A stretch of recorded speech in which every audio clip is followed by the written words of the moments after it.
pledge allegiance to the flag of the United States of America and to the republic for which it stands, one nation, under God, indivisible, with liberty and justice for all. All right, welcome to our regular meeting. It's Monday, August the 26th. We're going to go ahead and start with roll call, please. Here. Mr. Bobo? Here. Mrs. Burns? Here. Mrs. Delaney? Here. Mrs. McBride? Here. Ms. Mogo? Here. Mr. Ritter? Here. Dr. Singh? Here. Mrs. Warning? Here. All right, welcome. So let's get started. Sorry we were running a little late. We did have executive at 5:30 until about 2 minutes ago, and we were personnel. All right. All right, so we're going to start with presentations and comments from residents on agenda items. I think we have one person on the agenda to speak. Why don't you go ahead to the podium there? Christine Sterner. Good evening, yes, my name is Christine Sterner. I am here on behalf of my two sons and their friend Isaiah.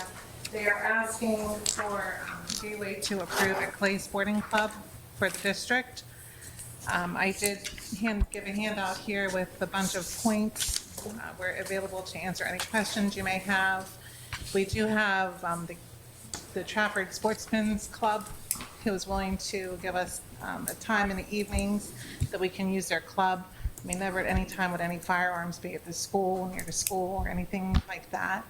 It's a national program. It's also through the Pennsylvania program that they have a website.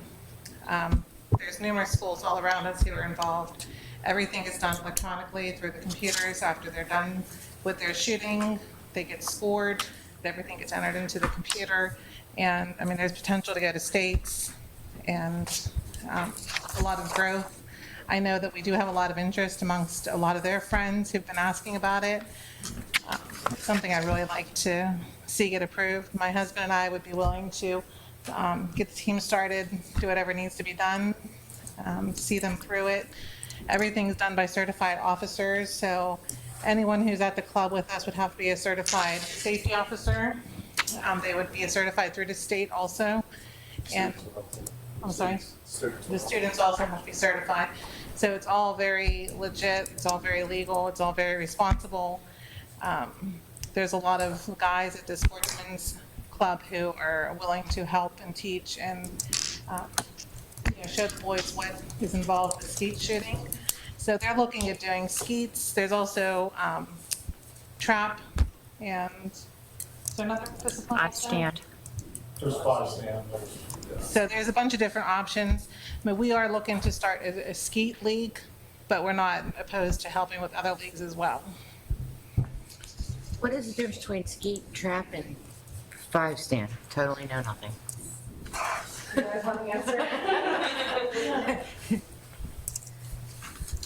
So the difference between like skeet and trap is there is 5 stations and you shoot 5 shots at each station, and in skeet there's 8 stations.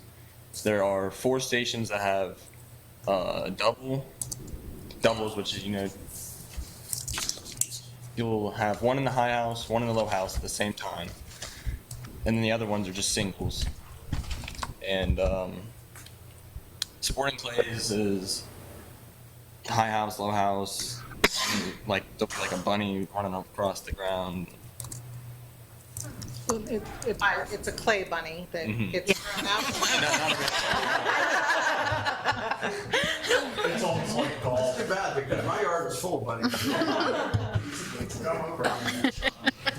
So if somebody with no experience comes to do this, the people that are running this and certified will teach everybody about guns and gun storage, how to clean a gun. Yes.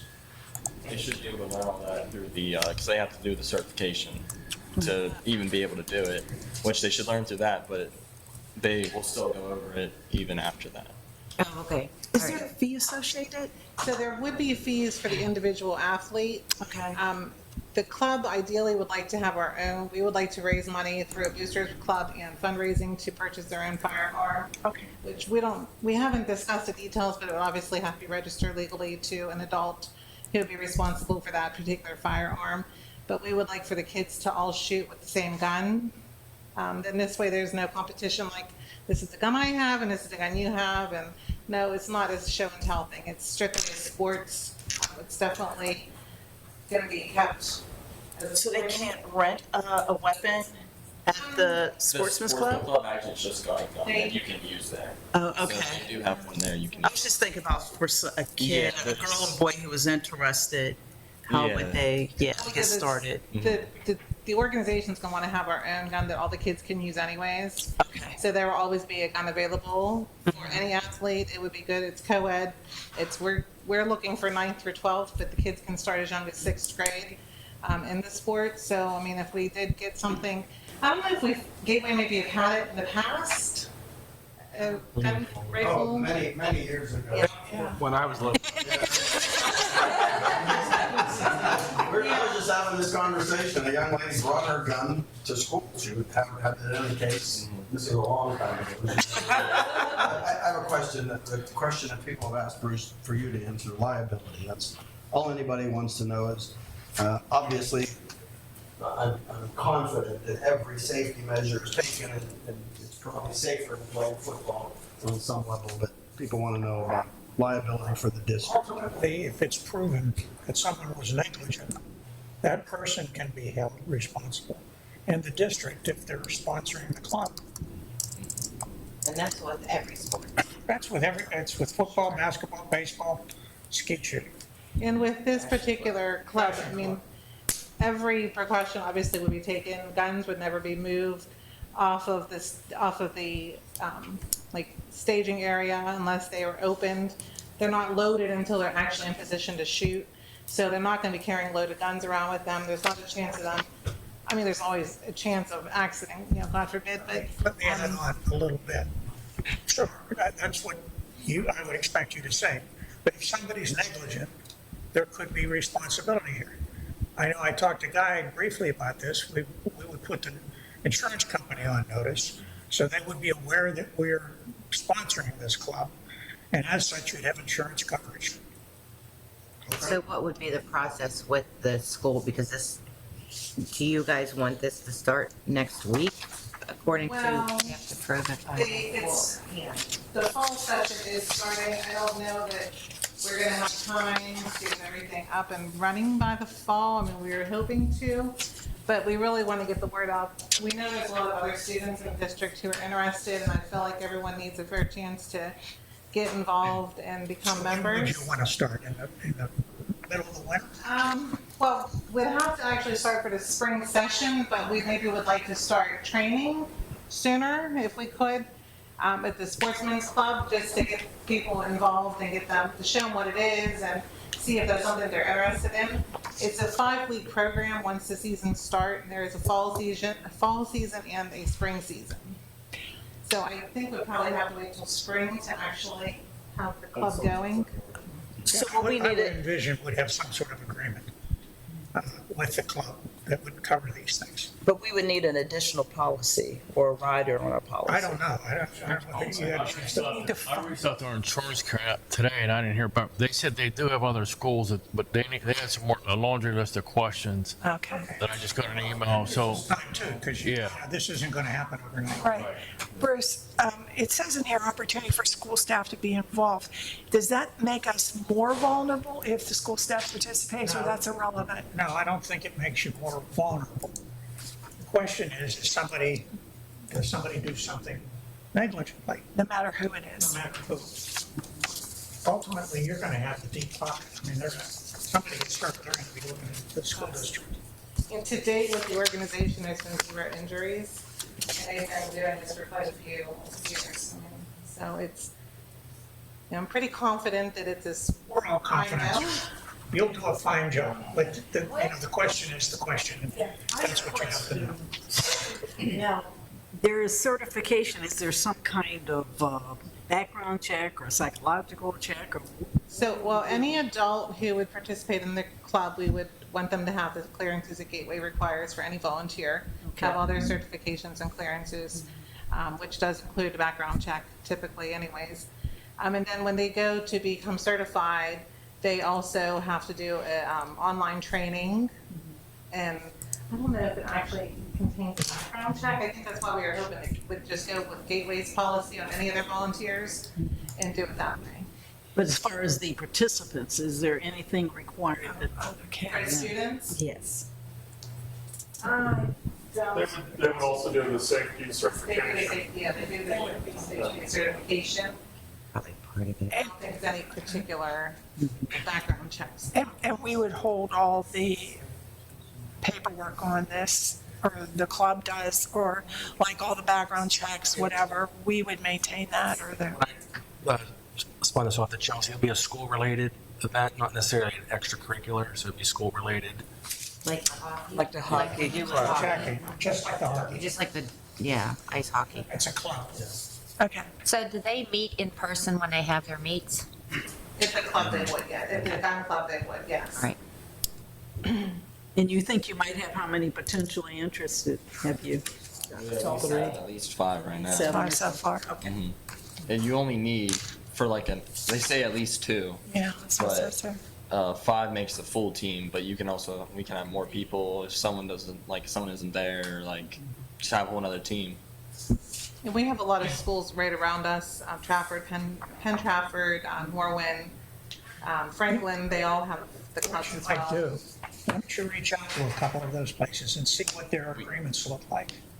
As far as, Get a copy of it. okay, And then why don't you get a hold of me? okay.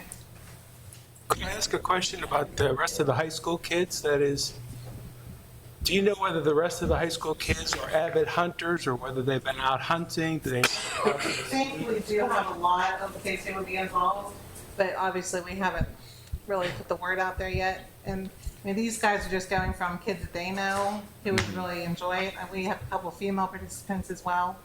And the number of female participants throughout the whole state is very low. So that's like a whole different category. So that would be nice for the girls to be able to get involved as well. It's a wonderful skill to have, to be able to, process fish or meat or something like that in an emergency. And the safety aspect. Yep, it really helps. Yeah, and it definitely teaches respect for guns and Exactly. safety for guns and stuff like that as well. I mean, these boys have all been shooting for quite a long time. They're all big hunters and Right. something they really, I mean, they're not into other sports. They're not into anything like that as far as school involvement goes. So we are big on the opportunity for Gateway, well, why doesn't Gateway have a team? I'm like, I don't know. What do you do about that, right? Thanks for bringing it up. We're definitely gonna look into it. Sounds like fun. So what are the next steps? I think the next steps are, you go ahead and process what you're doing now. Get us a couple copies of agreements around town on what people are doing. Contact my office. We'll try to put together some sort of writing based on what I see in those other agreements to help you get through it. And Mike is gonna look at the insurance. Yeah. Insurance part. Obviously, Yeah. the insurance is paramount. It has to get put in place before we do anything. Do we need to make a policy to add this as a club or change a policy? I think it'll come up when we have an agreement. You'll be passing some sort of writing. But no, I just didn't know how they did it with hockey. I was literally there. It'll be for booster groups. Oh, okay. Okay. And so that's the, because it says about being a booster club, so there's district paperwork and application stuff for being a booster, and Mike can help you with that. Okay. No, I think Jan, you did it for Jan. Yeah. Mike's like, Mike's, We'll just pass it around, see how many people you can hand from the tables. thank you. Any other questions? Thank you. Thank you for the presentation. He's taking credit. All right, thank you. Thank you. We'll stay on top of this, okay? Thank you. You're welcome. All right. Did we have any other residents that wanted to make any comments on agenda items? Make sure we didn't miss anyone. You guys are welcome to stay, or if you want to leave now, you can. Yeah, don't feel obligated. Thank you again for coming out and presenting to us. We appreciate it. That's it. Like pigeons. And when you have your fundraiser, let us know. I want to go. Oh, yeah, and that's what, and then the thing flies up. And Yeah, right, they do grants actually, they pen trust, but they got a grant. That's what it's. They sign up for that, they like to support stuff like this too. Yeah, Okay. I reach out to them about what their grant was and how to write it. All right, thanks. All right, board member discussion items. Let's start this way. Got one thing, Monroeville Public Library had their annual festival this weekend, which is wildly successful and well-attended. And our district has no presence beyond the DEA, who had a booth set up. So We had the not backpack. everybody who goes to this thing is a student here. There are kids from other districts. We really need to have a presence next year when we do this, a Gateway School District. The robotics were there, Jack. That's right, robotics was there. They're hugely popular. Yep. So, Yeah, Mr. Mateo was there. Mateo was there, two teachers from the GEA. And he mentioned the same thing. As always. They were passing out books for the kids, little books. And they have tons of ideas for next year. They kind of got a late start too. Yep. But man, the attendance is spectacular, seriously, crazy. So yeah, we gotta be there. I was there. It's a hot day. It was warm. I heard that you Next weren't, Dr. Singh, they told me you were not there. No. I have, somebody took a picture. Ah. That's all I have, thank you. All right, have anything? Dr. Singh? Thank you. Nothing. Yes, what is going on with Gateway Foundation? Has it moved forward? Where's happening with Gateway Foundation? We're still moving forward. We had a meeting, 2 weeks ago now? 2 weeks ago. We're still finalizing things. The website's trying to get up to speed and all the forms and documents, right? Right.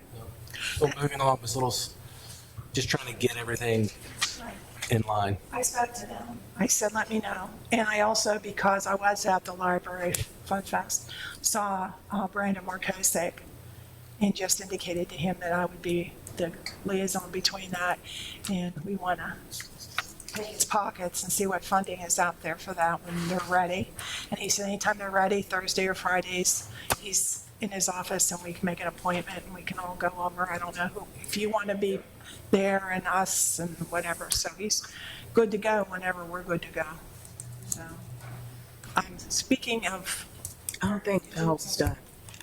I was just going to bring up too, I'm seeing a lot of information about cell phones in the schools. And I know Mount Lebanon just passed it that there was no cell phones in their school. And these aren't like they're just school districts that are seeing how this is working, and they're saying that the kids are paying more attention to, the teacher, and there's not all these other distractions. So I would really like to look into this further if we can. I know talking to an individual principal from Gateway Middle School, I'm not saying any names, but they had said that they felt that if cell phones would be eliminated, there would be 50% less issues. So that was something, and their request was if we could make it district-wide, because you're going to have parents to say, okay, if we can have them at the high school, why couldn't our student have it at the middle school? And so, but each school, I believe, has their own rules, and this is what I'm just bringing up to see if we want to move further. The district has a rule about cell phones, but teachers enforce it. They need to.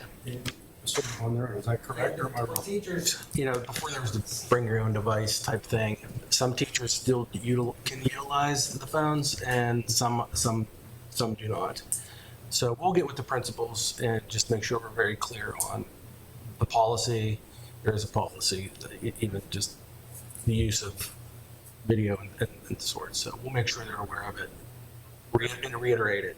But we've talked about this vaguely now, sort of in general terms, month after month after month. I don't know how far back we go. In fact, I do know. We started talking about it right around the Uvalde shooting. Correct. And the reason I know that was, the step we took was to survey the parents about their feelings about a full-fledged suspension of the use of cell phones during school. Unfortunately, it was right after that shooting, and parents were hypersensitive because parents, wanted to be able to get in touch with their children in case the unthinkable happened. So that went a long way toward why those surveys came back the way they did. I know talking to Doug Cole, our chief of police, he said the cell phones causes more problems when there's issues like this at the school because everybody's calling, parents are rushing. I mean, he even voiced his, support of no cell phones. So I guess the question is, do we want to revisit it now that there's several districts around us that are making policies of putting cell phones in, not necessarily the pouches, but lock boxes and stuff like that? I don't want it vague right now. I want to decide, are we pursuing this for real? And if so, by when do we want to have an answer? By when do we want to implement? We've been talking around this for a long time, and since then, yet more data has come in that this is inarguable. This works. But the school performance goes up, discipline problems go down. There's no way to argue that. The inconvenience for certain parents, yeah, that's a real thing, but it pales in comparison to the benefit. So if this board has the gumption to do it, we need to decide, when do we want to get this done? Which method are we going to use, and let's just get going, because I mean, there's my boredom levels. you go into the classrooms, you see those shoe bags that are numbered. Right. That not everybody takes advantage of them. We did purchase them for the high school, so there are locked ones, but at least the kids can see their phones if they have that withdrawal. Right. It's also inexpensive to use that method. What feedback are you getting, Dr. Rossi, from staff, teachers throughout the school district? It's, there's no doubt cell phones are an issue, but I think what we want is a consistent message and measuring it. We just don't want to, say we're doing this tomorrow. If it's the wish of the board, I say we get a committee together. We'll get a committee. We'll talk to some other schools. Now, the state is also coming out with some grant money as well. So, kind of wait and see where that goes. And then maybe shoot for like January, second semester is we'll make a decision here in December and roll it out in January. I'd rather much roll it out in a way that parents understand, students understand, teachers understand, administration, everyone's on the same page. So when we roll this out, there's no questions. All right, that's an excellent schedule and frame. So I'm glad you mentioned students understand that. And clearly they are the party who has been most affected. And I think we should value their opinions. And I'm assuming there's some, for those students that need their cell phones for medical reasons, there are some exemptions, or there's a way to handle that? Those are issues we'll receive because there are medical reasons for that. So we have to have that laid out in policy as well. What about smartwatches? And that's a whole other thing. Yeah. Do they get to count their steps? I think if we talk about Device that contributes to their inattention, including a smartwatch, has to go in whatever pouch there's going to be. So they gotta get an old school counter if you're counting your steps. But I'm thinking with the smart, if the phones are, if there's a district-wide policy that the phones are put away, then they're getting text messages on smartwatches would be more eliminated, so. No. I could talk to mine. Well, I know we can talk through it, but who's gonna sit in class and have that conversation then? You can text through it too. Yeah, you can. Right, but what I'm saying is if the policy's the whole way across the district, somebody in room 104 isn't gonna be texting somebody in room 106 during the school hours. They could text outside of the school. Text it. We'll have to work all that out. If you mentioned Mount Lebanon, we know we could reach out to Mount Lebanon. Yeah, there's places that have done this. International Right, policies for this, so we don't need to reinvent this. Because they've answered that question. Exactly. All the homework is done by lots of other districts across the country, and take a look at who's worked the best and most inexpensive. So if I may carry the ball forward on behalf of Jack, by when will we have an answer for this? Within one month or 2 months? Could we have an answer to this? Well, I think you'll get updates as we move. Now that we have some direction here, we'll move forward with this and get a committee rolling on it. Okay, when the committee's finished rolling, would that be 1 month or 2 months? Because I would say, if it were up to me, I'd recommend like a January semester, we would do it a semester break. Semester break?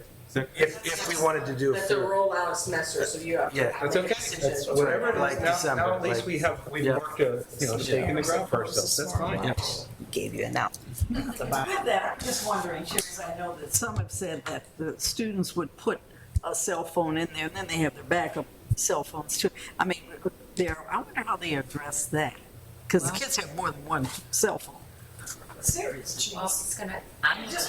First of all, I don't know how many kids do, but if you violate the policy, there's a consequence. Right. I would think so, yeah. And that's We it, just have to enforce be it. diligent and consistent and firm with the policy. If you're somehow managed to get your hands on 2 or 3 cell phones in order to circumvent this, you'll learn what the consequence is immediately. And that's what needs to be, specifically said, That's what I was pretty much saying, is that you don't think, a lot of people don't think Right. about it. But I, even when I had students in the class, they submit one cell phone, and they have nothing.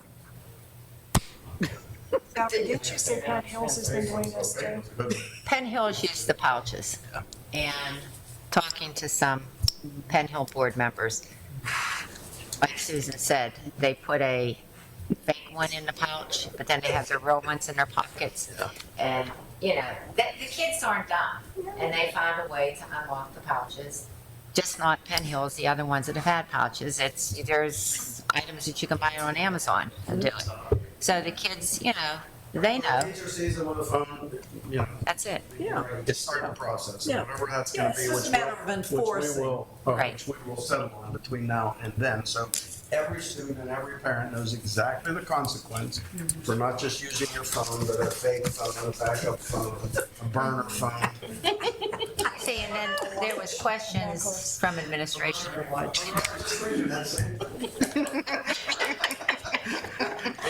You have to explain what that is. There's probably a lot of people that don't even know what All it right, is. so Dr. Rossi, we have a consensus here that we would like to have some student input, that we would like to have input from a couple other schools. You have the superintendent's chain that you could work, and you've got some input from the school board. What about input from parents? we're gonna get input from all stakeholders. That's so by December, we will have finalized our thoughts. Are you a parent? Yes. What do you think? About cell phone. Take them away or not, just assume. At home or at school? See, it's stuck in a hard place for me because I'm the one that's how my life works. Okay. So there has been instances where my daughter has needed to get a hold of me, and that's actually faster than the school is. Of course, yeah, but she couldn't get a hold of you through the By the school. time she's already off the phone with me, the school's calling, and I'm 3/4 of the way over the way there. Okay, Things like that. all right. So you're in favor of taking them away? At the same time, you guys have phone issues. So that's a good description. I say We have phone issues. I mean, it's like a whole thing. If you take it, you can get that.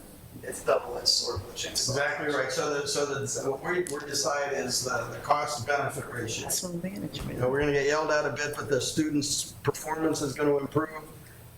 For me, that's a good trade-off. After which are all. I wish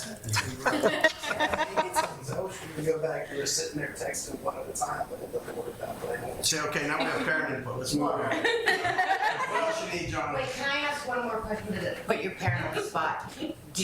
If we were to put this policy in place, do you have any doubt that your child would have a problem going to the office and calling you? Probably not. They have phones in the classroom. Well, or whatever. Right, exactly. And they can call home from the classroom. It's like a difference of a few minutes. Right, And to me, that's nothing. all right, so now we've gotten parental input. How about the right? Leslie. Thanks, Jack. No, my daughter's only 6, so she's out of cell. Oh, that's actually better.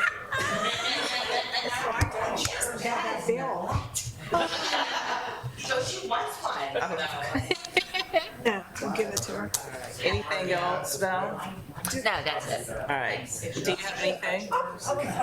Really thinking back on this and trying to see when Cheryl had mentioned about the Gateway Foundation, and I thought it was interesting, when I was away, I did visit the school district in West Palm, which is an extremely large district, and they get paid. But the question what they did for the start of school, they worked with their foundation and Office Max and supplied all the elementary students with book bags. I said, whoa. So I was just thinking when she mentioned something about what the foundation, I'm wondering, are these the kinds of things too that they would be involved with? But Office Max and the foundation, for them, they supplied all those book bags, and I thought that was pretty amazing. Do you mind if I interject for just 1 second? We just recruited a teacher from McKeesport Area School District, and they have a relationship with Dick's Sporting Goods where they have their own Dick's store on site that comes in, and they allow kids to shop there. So they can get backpacks, they can get clothes. There's a handful, there's an array of opportunity or items for selection for them.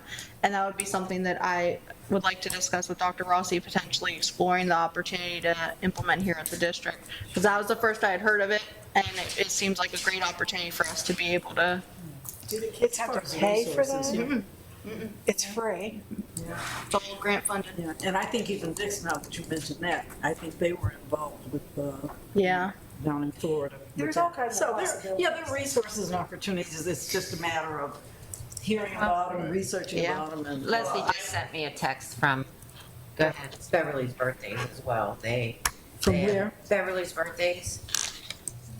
You haven't heard of that? So we would, yeah, so they also have mobile units. My agency, along with the agencies that I work with, get hundreds of backpacks with supplies in them as well. So the foundation can partner with them, or we can partner with them.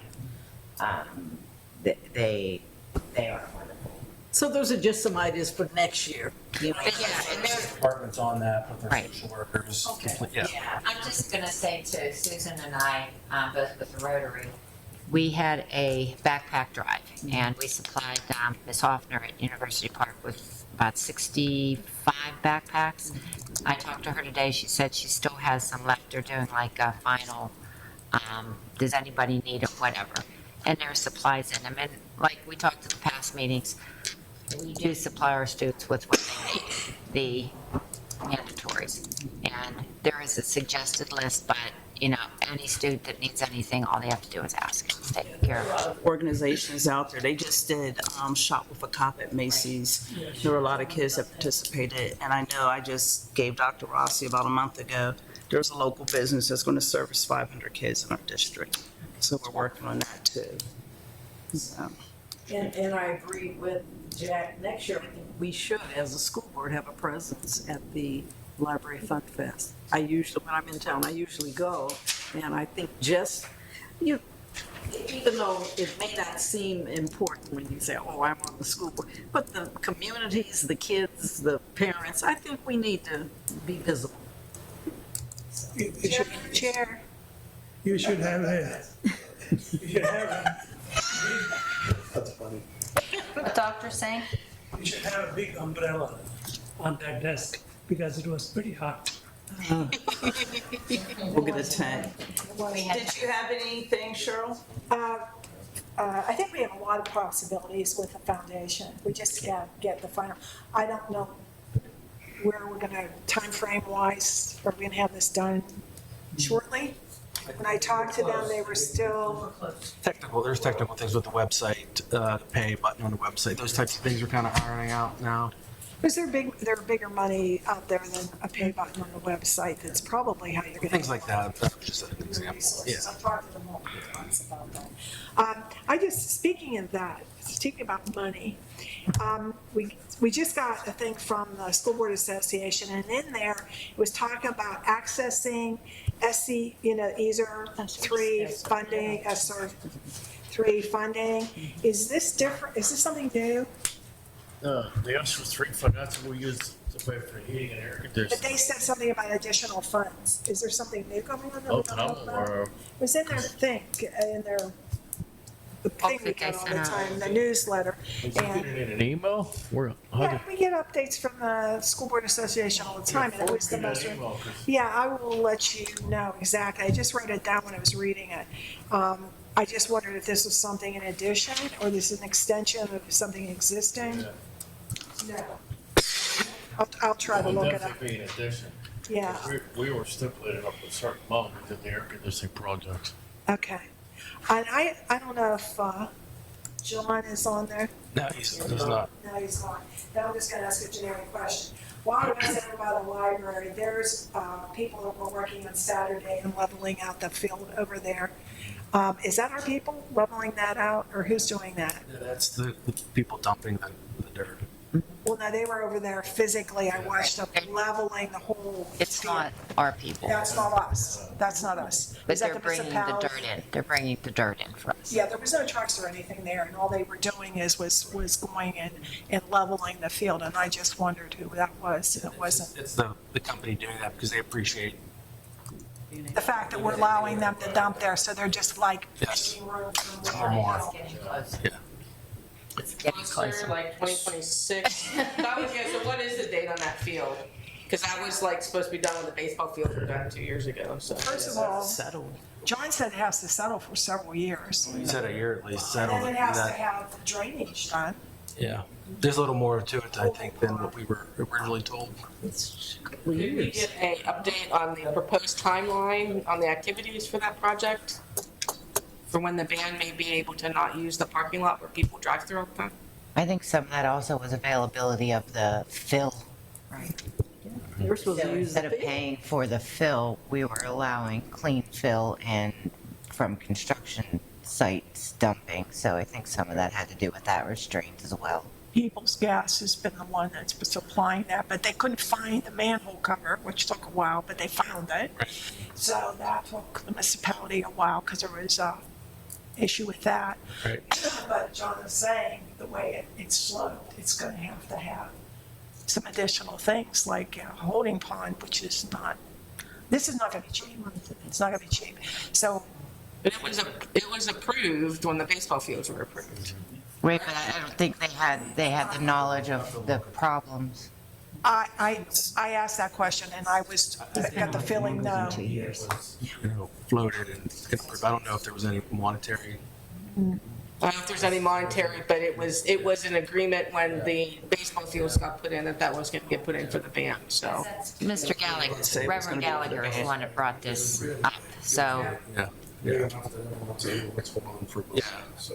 Yeah, I don't think that was approved, it was brought up. Yes. We can talk about that. We have the meeting coming up in September. We can talk about that. The dollar figure I got for that field was astronomical. And it wasn't in the budget. It wasn't something that had been pushed back. It wasn't in there, but the projection on that was, I don't want to say it out loud, it was a lot of money. Because we'll have to get John to wrap his head around what Bob left. Well, I mean, we've been Yeah. getting dirt, so I assume Yeah. we're going to do something with it and not just be a dumping ground. No, it's getting there too. It's making its way back towards the library. It's getting there. He had mentioned the reality, you could put grass on there and they can march on grass. But if you're going to use it like a parking / whatever. He said the parking lot, his suggestion would be to let it settle, but we could at least start with the grass.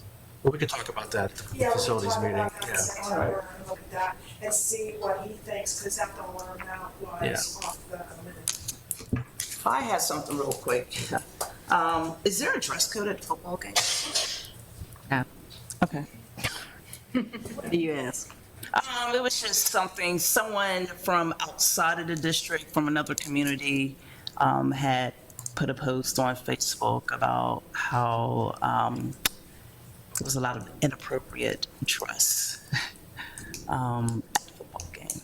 And they were just kind of like, I think the policy extends to outside activities, not so much the dress code, but the conduct and, no? I think the dress code is in for the school. and what they do. We'll talk to the And principal. plus it is. They have a theme at every game, so one could be Hawaiian night, one could be, I think it was more than Hawaiian night. so, I mean, it's a big, Maybe tell me Friday. Okay, all right. Okay, let's go ahead and move on. thank you. Over to you. Financial reports. Right, Mike, financial reports? Thanks, Dr. Rossi. Item 4.1, list of bills of August 2024. And item 4.2, financial statements for June and July of 2024. I just want the board to be aware on page 10, list of bills. For bills added after the study session, there's $430,000, which is to pay for the bills for August for the construction fund. Thank you. Second. All right, any questions? It's not directly related to the bills, but I just gonna ask about the rollout of the new bank Dollar turnover. Bank, yes, we've ran a couple tests with our payroll for the direct deposit. We're putting money in the general fund. We're getting our 5.5% interest. They're coming in tomorrow, and hopefully we can finalize a lot of the stuff with ProSoft. We're gonna do one more payroll run with the wires and all that stuff out of Dollar Bank. We don't actually do it, it's just a test run. So hopefully within a couple of weeks, everything should be resolved. All right, so if there's no more questions, roll call, please. Mr. Bogo? All right. Mrs. Burns? Aye. Mrs. Delaney? Aye. Mrs. McBride? Aye. Ms. Mungo? Aye. Mr. Ritter? Aye. Dr. Singh? Aye. Mrs. Mourning? Aye. Mrs. Bliss? Aye. All right, we have administrative resolutions. Dr. Jenke? Thank you, Dr. Rossi. Item 5.1, approve the school-wide action plans. Item 5.2, approve the agreement between Gateway School District and Holy Family. Item 5.3, approve the agreement between Gateway School District and Turtle Creek Valley. Item 5.4, approve the agreement between Gateway School District and Watson Institute. 5.5, approve the agreement between Gateway School District and Achieving True Self for bully prevention training and consultation. 5.6, with staffing medical services. Item 5.7, agreement with Allegheny Intermediate Unit for Title I non-public services. Item 5.8, agreement with Catapult Learning for Title I non-public services. Item 5.9, approve the following policies. We have 4 listed there. Item 5.10, approve the agreement with Sound Foundations and Gateway School District. Item 5.11, approve the agreement with Key Solution Staffing. Item 5.12, approve the MOU with Allegheny Intermediate Unit for the High Five program. Item 5.13, co-curricular activities, school-related activities. So moved. All right, questions, comments? So what is the meaning of the school-wide action plan? Can I read more about it? Yeah, the school-wide action plan is something that the school is required to do by the state. It's their version of a comprehensive plan, but school-specific. I see. So I can go to some website and find out? Yes. Yes. I have a question about the 5.5. What's the difference between Achieving True Self for bully prevention and the OVEAS program? Or do they go hand in hand, or are they separate? I can answer that. They go hand in hand. They are certified trainers Oh, okay, of the OVS program. okay, got it.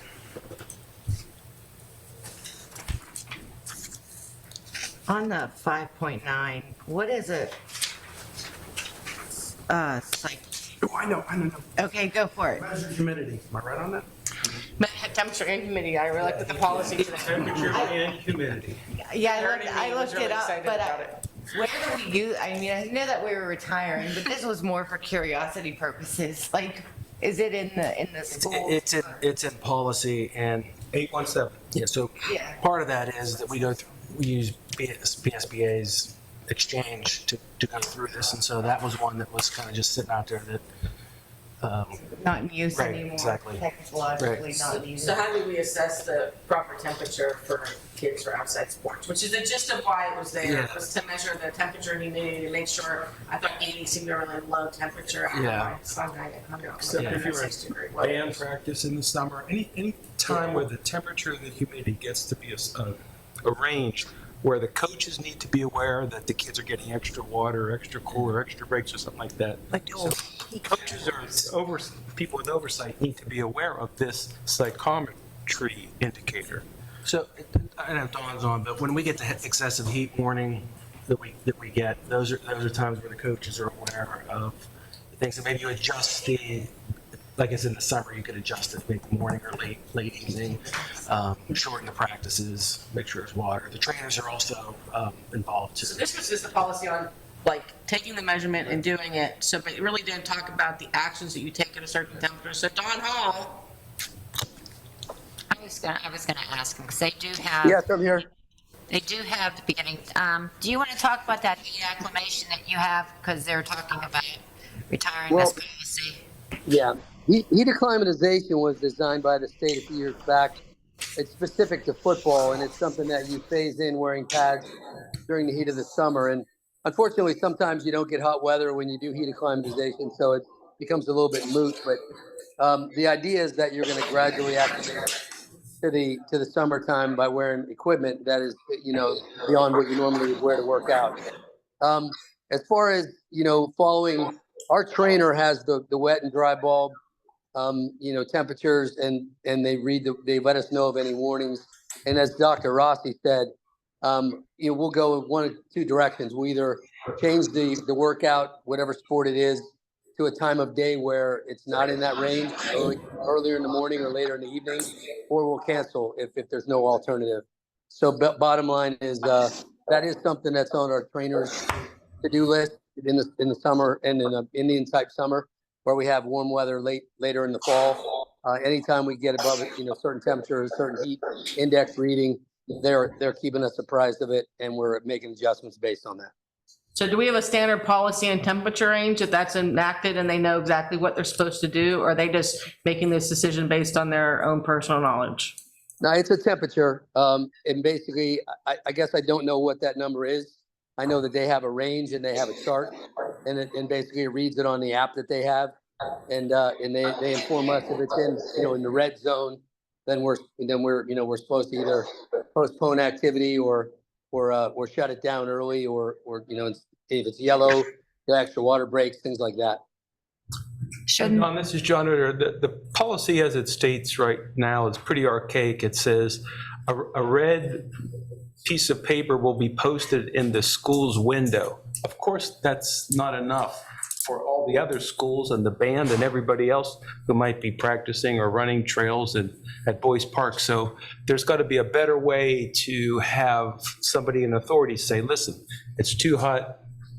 Right. We don't have, it's 2024. We don't have Paul Revere, riding from field to field to tell everybody. We email it. We text all the coaches. We make sure. That's the trainers have all that information. And again, it's not every coach in every season. It only applies to certain sports. So if it would occur, for instance, today, they would inform football, both soccer programs, tennis, golf potentially, and soccer basically would have to know those things. And those coaches would be informed, right away via text message that we have a heat index issue. Exactly. So the policy is being retired, but not the regulations and moving forward. It's just antiquated, like you said, John, archaic. There's things in there that we just don't do anymore. So we want to make sure it's the policies. For us veterans, they would put a red flag up on a flagpole and you knew shut down. Yeah, whoever's in charge of the outdoor activity must check the card in the window, according to the policy. All right, any other questions? I guess since 513 is in here, we're talking about the activities. So now, I think the clay shooting, I don't know how we do this, but I was getting not taking action on that this time because there were some outstanding issues. I was thinking that you could say pending additional information to be provided, or we could table till next. So my thought is we had an insurance and a liability issue that I feel like is unresolved. And so I think until that is, And I think in our due diligence, we should be tabling it because I don't think we should leave it as pending without those issues and that information. And if I could chime in, I'm sorry, but I would like to have an organizational meeting and just see how many people are showing this interest. No offense to the people that attended and their enthusiasm for the sport. We've had other, sports that we thought to pilot, and we didn't get very many either in the first meeting, or we got some people in the meeting, and when it came to time to practice, they didn't show. I'd like to meet all 5 or more of the folks and make sure that the interest is sincere and solid, and have them maybe sign a consent from their parents to be involved, and then we could maybe go forward with the rest of the stuff. But certainly the background work and the insurance, all those things we could do. But I'd like to have some kind of organizational, informational meeting and just see who's interested and if they show up. So we're going to table the Clay Sporting Club. Yep. John makes a motion to table. Second. We have. So all in favor of tabling the Clay Sporting Club until we get some additional information and Coach Hall can have a meeting, an organizational meeting. All in favor? Aye. Okay. So we will table the Clay Sporting Club. That's 5.1. Yeah. 5.13. We also have just one of 3. That's just one of them. Yeah, we had the Youth Alive and the Drama Club at the middle school. So there's a motion already on the table for all the rest. Yes. And a second. Yes. All right. So with no other questions, comments, discussion, I guess we don't need to do a roll call for this one. I would Yeah. do a roll call, 'cause there's- Okay. All right. So we can have a roll call, please. Mrs. Burns? Aye, right, but I don't have to vote. The tabling thing is always out. So we're saying aye, right? So we're just, yes, aye. Sorry. Mrs. Clarify. Delaney? Aye. Mrs. McBride? Aye. Ms. Mungo? Aye. Mr. Ritter? Aye. Dr. Singh? Aye. Mrs. Warning? Aye. Mrs. Boyce? Aye. Mr. Boda? Aye. All right. The ayes have it. So number 6, Dr. Rossi. Thanks, Dr. Rossi. Item 6.1, approve the architect to begin drawings for casework at University Park and Evergreen Elementary for the 25-26 capital expenses. Item 6.2, approve the parking lot agreement between Gateway School District and the United States Golf Association. Item 6.3, approve Z&A LLC to audit financial statements for the 23-24 school year. Item 6.4, approved real estate tax collection order for the 22-23 school year performed by Z&A LLC. Item 6.5, hire arbitrage compliance specialist to perform the required IRS calculations on Series 2021 General Obligation Bond and file the IRS Form 8038-T. Item 6.6, approve the Tricogs Land Bank's notice of proposed property disposition for one Monroeville property located within Gateway School District, and the district does not object to the proposed disposition of the one property. Item 6.7, acceptance of district donations received during the 24-25 fiscal year. Item 6.8, approve the following booster PTO groups for the 24-25 school year. Item 6.9, approval of the First Amendment to the lease agreements with the Allegheny Intermediate Unit. This agreement replaces the July 2024 agreement, which was for 3 additional classrooms. Monthly payments will increase from $826 to $1,357 per month. Item 6.10, approval of 2 proposals for the Gateway High School Dance Studio project from Erect Construction Company. The funds for the project will come out of the 24-25 capital projects account. Item 6.11, approve the agreement between Gateway School District and Davis Demographics for the student forecast and student yield factors. Thank you. Need a motion? So moved. Second. All right. Questions, comments? Did we find out on 610 on the dance studio? Yes. About the flooring? I talked to John Walsh. The school did their part. They dug it up. Okay. And I talked to the gentleman from Rec Construction prior to the meeting. If the board agrees to move forward with this project, he's gonna honor his prices because it was from last December. But he has to order, if you order today, it's gonna be like a 3-week window to get some of the materials in. But he feels comfortable he can get started in a month to get it completed. Okay, because there was a footnote at the bottom, something about this was not inclusive of the actual wood flooring. And I originally, because that's included into the contract. There's two That's all contracts. inclusive One's now. to finish the cement work and one's to put the finishing touches with the flooring. With the flooring, With the because there flooring, was yes. something at the bottom that indicated, Yes. made it sound like the flooring wasn't included. Okay, all right, good. Okay. Okay, I'm gonna ask a question too about 6.11. We've discussed, this before in past years, and Mr. Bober brought up a good,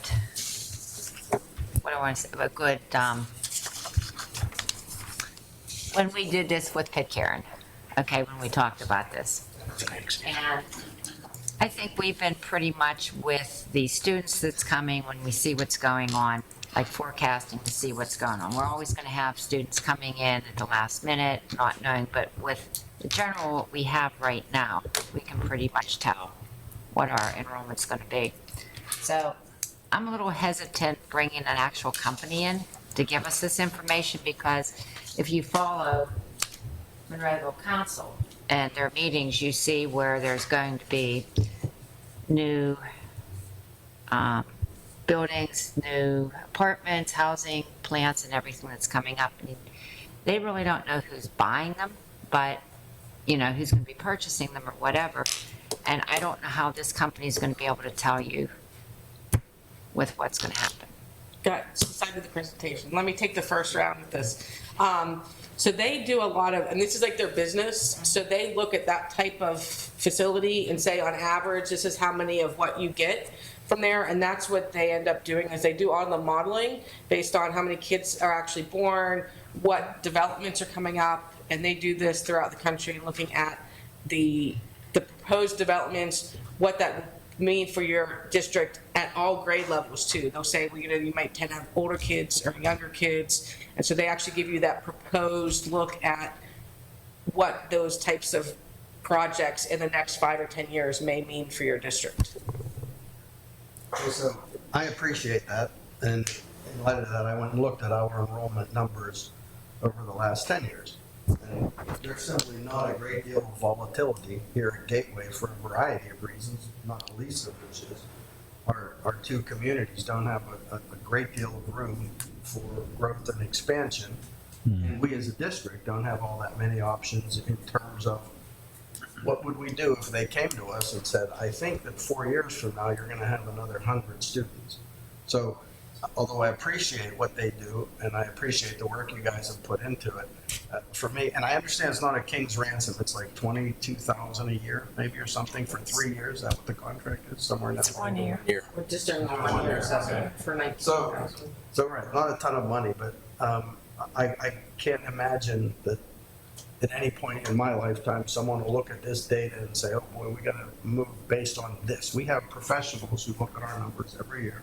Every year you guys look at amount of students in a school, and we move some around a little bit, and we do the things we have to do. And in this district, we now have this building as sort of a fallback in case we get over capacity somewhere.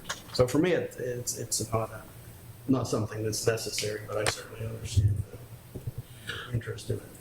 I think there was a conversation, we're talking about those 400 units that they're looking to build behind Target at some point. I remember that conversation. So we don't have a real good handle, because I don't think the municipality has a necessarily good handle on what that's going to necessarily look like.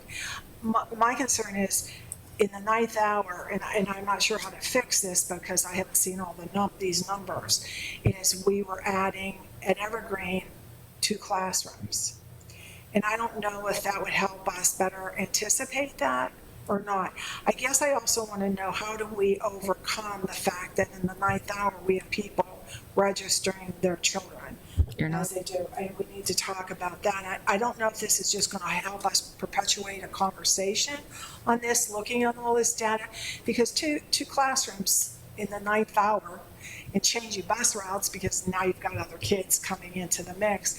And if we're talking 400 units, what does that look like for us behind Target? You know, the start date, what's the start date? Are those units? I thought, and I didn't know this, I thought the houses on Logan's Ferry when I drove down there, just to be curious, were, I only saw senior citizens and it looked like a senior citizen area. And I come to find out we've got kids in those houses.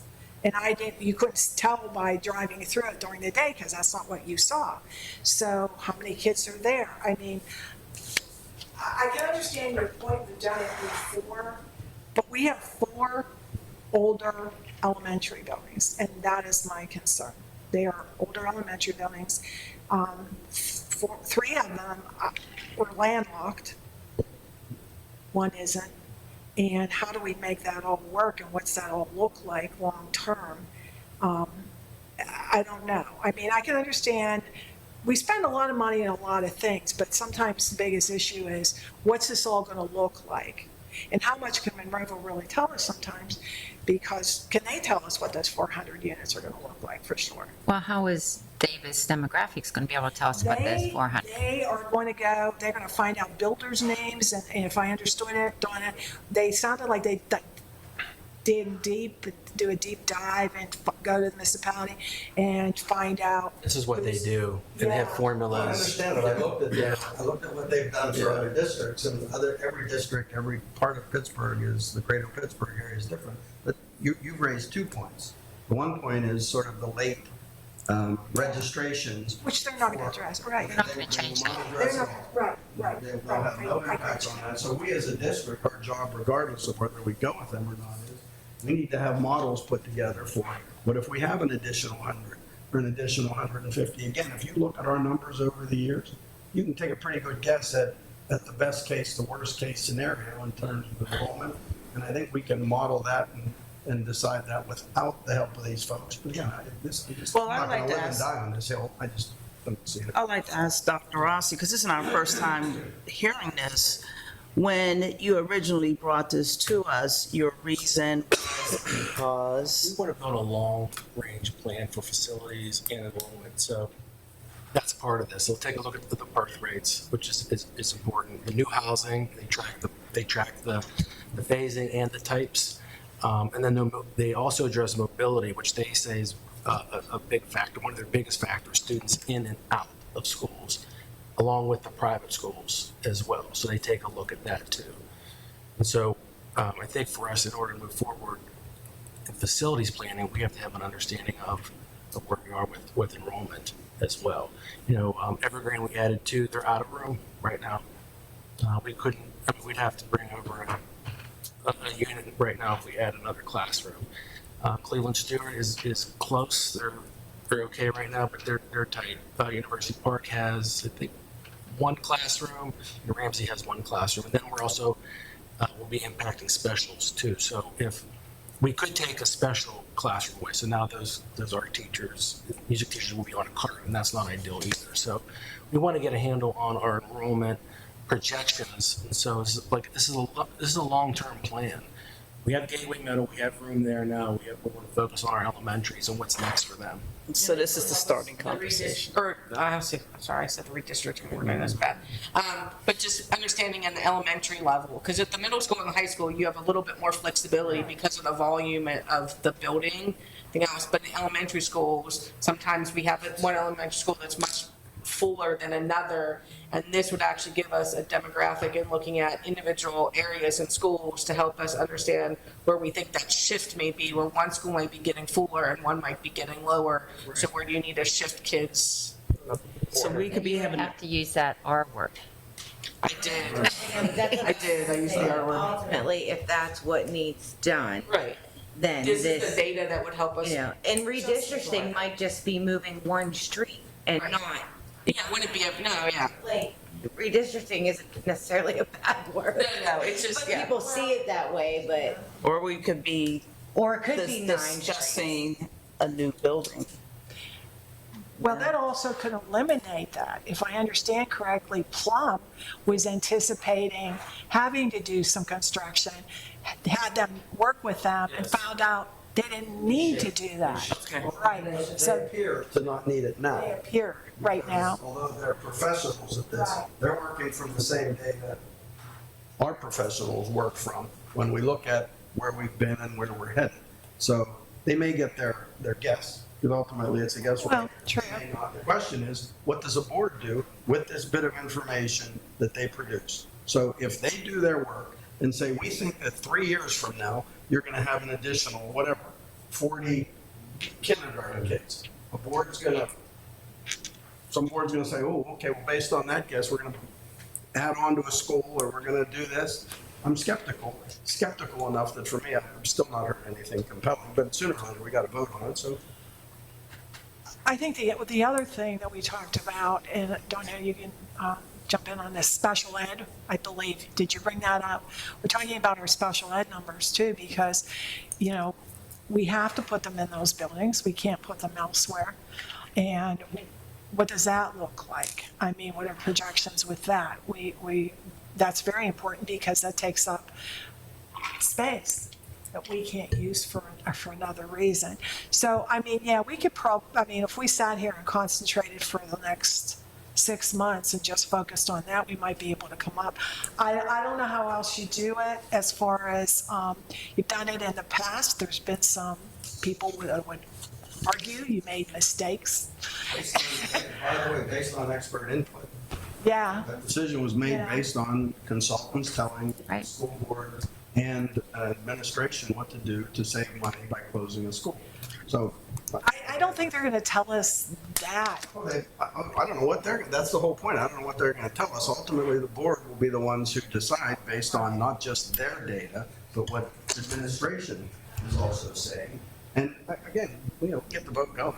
Yep. A great deal to be had, just not all committed to this notion that this district will be greatly served by this. Donna, do you happen to remember whether they talked about the charter schools? That is, would they be doing some research to try to help us understand whether there's a continued flow toward charter schools or a flow from charter schools back to public schools? Did they mention that they would be performing? Mentioned something about charter, I don't remember now. I think they mentioned mobility, and I think that's private school wrapped up in the And you know what else they meant? And we talked about birth rates. They talked about if you have X amount of children being born to this community, and you don't see them in 5 years, that many. Now, did they move out of the community? Are they in charter schools? Are they in private schools? So if you had 500 babies being born this year, and all of a sudden in kindergarten, you don't see 500 kids, where'd they go? And that gives you a handle. Are we losing kids? Are they just moving out of Monroeville? Then that's the question, why is that? And then are they going to other schools? Then the question becomes, why is that? So that birth rate conversation sort of feeds into what you're talking about. Where are they going once they're school age? So they have access to additional data that we would not as a school district. Why would we not have access to birth rates? I can Google them right there. No, I didn't. I don't know. I've never Googled it. That's why I was asking. I'd do it, but I'm still working on psychology. I had to Google that. You knew it. So please, I just wanted to mention that again, Yeah, also to end this conversation. Yeah. You have anything else? No, I didn't know. So Jack, you did a very good job of presenting the reason. Please tell me you are.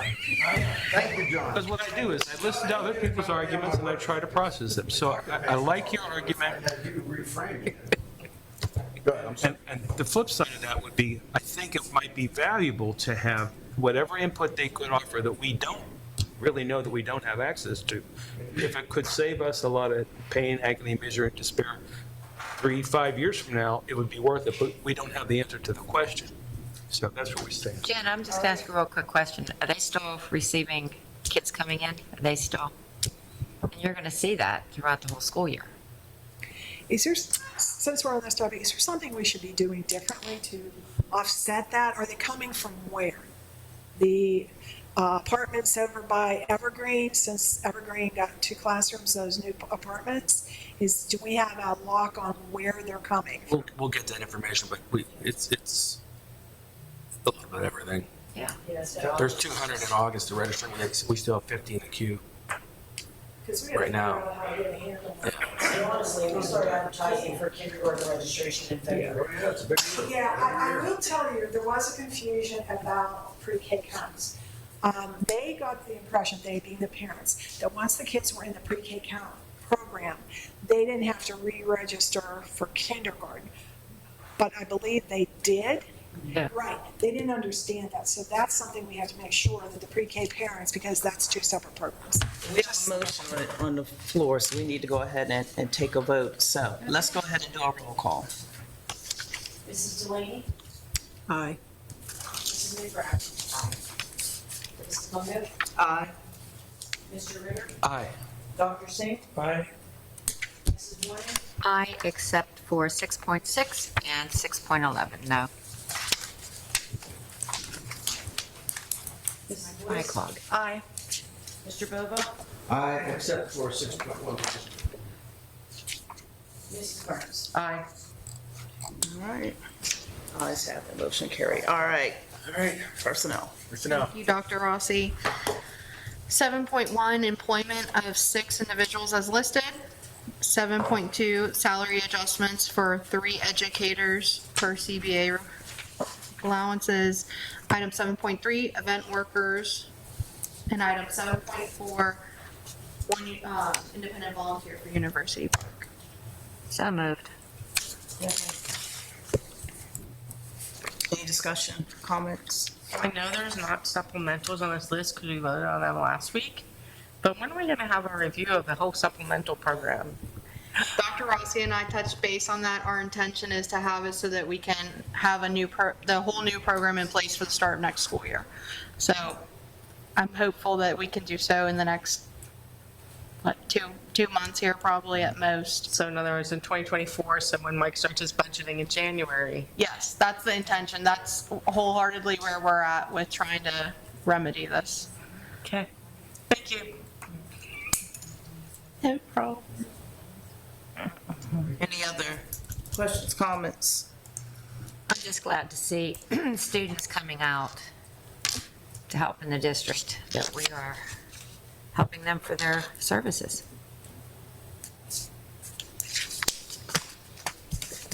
Anything else? All right. Mrs. McBride? Aye. Sorry. Ms. Longo? Aye. Mr. Ritter? Aye. Dr. Singh? Aye. Mrs. Warren? Aye. Mrs. Boyce? Aye. Mr. Bova? Aye. Mrs. Burns? Aye. Mrs. Delaney? Aye. One quick question. Our social worker, where will she be at? The high school. She'll be replacing Miss Major. Okay, thanks.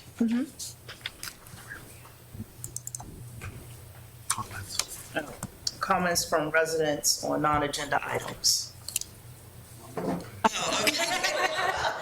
You joined us for fun. I like it. Did we? No, I thought she covered that. Did you? What was it? Salary adjustments? Yep. Yeah, we're down to number 8, yeah. All right. Anyone out there in internet land? Social, okay. All right, so next, any committee reports? I'm sorry, administrative reports. We'll be brief this week because we had several last week, but Micah, thank you. Yeah, we opened school up Thursday for grades 1 through 12 and K through 12 on Friday. For the most part, it was great seeing the smiling faces of the students back in the buildings. They won't admit it, but they were excited. They were excited to be back, so it was great to see them. We did want to apologize. There's some snafus with transportation routes. Most people weren't affected, but some were affected a little more than others. So we appreciate their patience as we continue to work through those. But the feedback they give us will help us make sure that we correct those issues. So again, thank the parents for those families that were affected by some of those. Let me add, because Yeah. there's somebody who made a comment today on social media, Yeah. Facebook, If you as a parent have issues with your child with transportation, the bus is really late, the bus is early, you have an issue, please contact the school district. Posting on social media is not gonna get you an answer. Yeah, we have several people on this answering phones, and we have a document that we chart it all. So they call that number or email that. We'll make sure we get it addressed as fast as possible. So we want to thank number one Cochrane for Subaru Loves Learning event held at Cleveland Stewart. They donated several class sets of supplies and things. So just wanted to make sure we thank number one Cochrane Subaru Loves Learning for that donation. We had the grand opening last week at Gateway Middle. Got a lot of positive feedback and reviews from parents. I think everyone was excited. I know the kids were excited walking in Thursday and Friday, but the grand opening was just a very nice event. I want to thank all the people that were involved in making it a nice event for us. We were able to honor Vic Macarelli. I think he was touched, very deeply touched by the dedication, and he did send a thank you. We'll make sure that the board gets that in the board docs. So the office is officially named after Vic Macarelli. That's the report today. All right, committee reports. Can I ask a question about the middle school?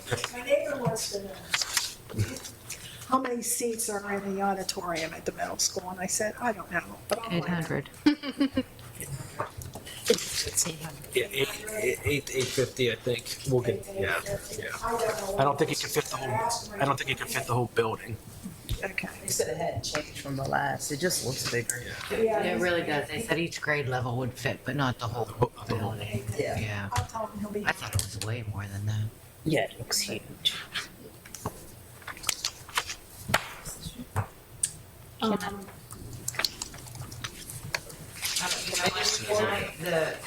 The board reports. So my son goes to Gateway Middle School, and just so parents know, and if you haven't been able to get into Parent Square or saw the updated newsletter, the principal, Mr. Jack, is going to be having all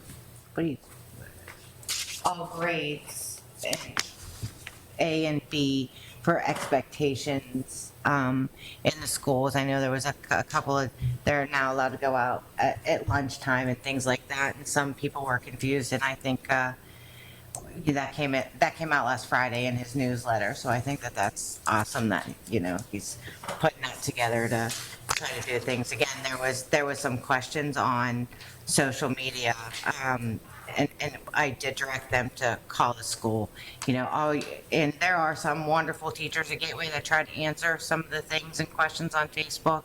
But if it is directly related to a child or a problem that your child has experienced or has questions on, please contact the school at the local level. If you don't feel that that's appropriate, contact administration, because I've said it before, and Donna said it this evening. You don't always get the right answers on Facebook either, even though people try. But yeah, there are some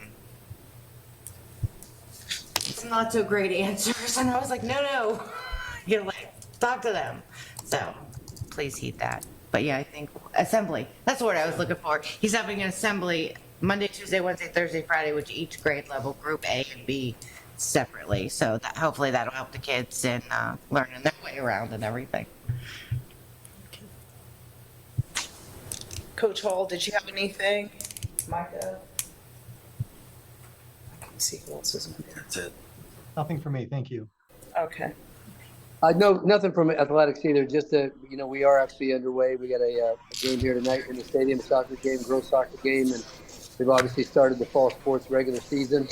And we did institute our Gators Supporting Gators passes are again in play, and our season tickets and our all sports passes and all those good things are up and running. So we're pretty excited about the fall getting started, and hope to see you at all some events soon. Thank you.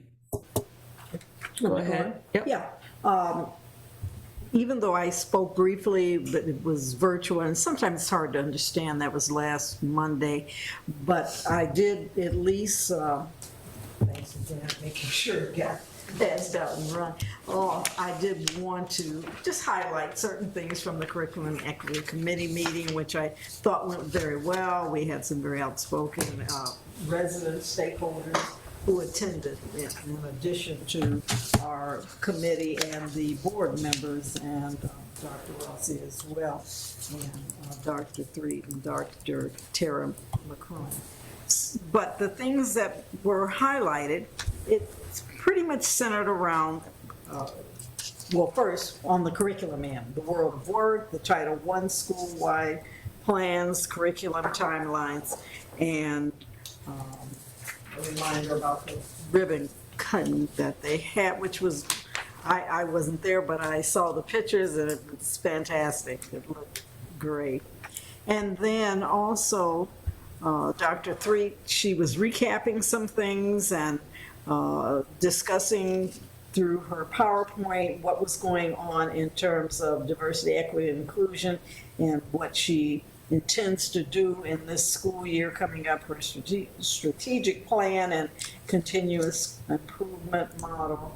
And I put in there a few phrases because I know sometimes we hear these PBIS and MTSS, and just to, because even I have to think a lot of times, so which one was that one? So I just threw them in there just so you have a little bit of idea on that.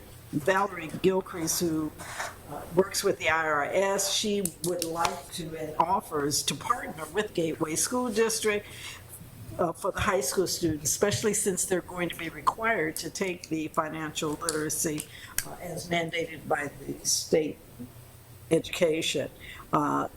Nicole Scott, who's a parent with 3 children in our district, and she also works with the Girl Scouts, and she was offering some ideas, and that's why when I had mentioned earlier, as I said to Cheryl, about even some of the other districts that partner with the various businesses in the community and with the various foundations to have what they have in the for the starting of school year. As I said, we may not start some things this year, but next year. And also just a reminder that it's always good when they have programs like August 29th, which is Thursday, they're going to have meet the elementary teachers, and I'm hoping some school board members, like, you can't, since it's all at the same time, all 4 schools are having it at the same time, so we can't all be at all 4. So I'm going to pick a couple to try to visit, to be there. Just, again, I think visibility is something as a school board member that is important, that the parents, the teachers, and the kids see and get to know us. So all 4 schools, Ramsey, CSE, UP, and Evergreen, will be having their Meet the Teachers on August 29th. I think it was sent out to us, wasn't it, Beth? Well, I saw it in the Parent Square. So I think 1 hour is like 1st and 2nd grade, and the 2nd hour is the 3rd, or vice versa. Yeah. On the school. Yeah, okay. Yeah. So that's why I said, you may want to pick a school or 2 and just show up just to be supportive. I'm going to try to be at both Ramsey and CSE. Those are the closest to me. And maybe at some other event I'll do UP and Evergreen.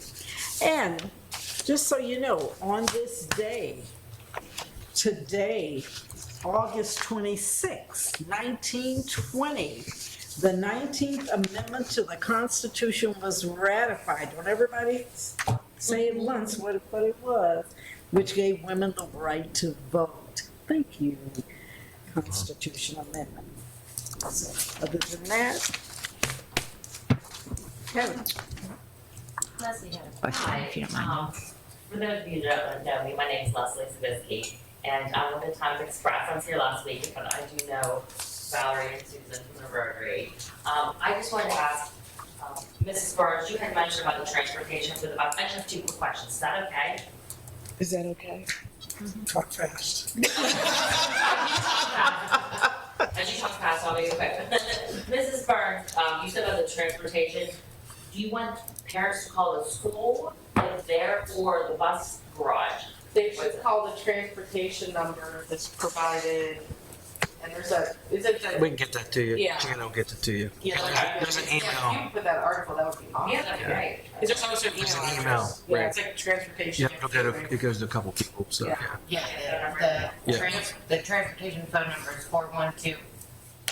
412-373-5728, and it is transportation@gatewayk12.org.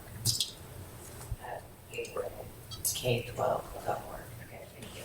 And the other question, Dr. Rossi, was about the day's demographics. Did you say that was $22,000 a year? 1 year.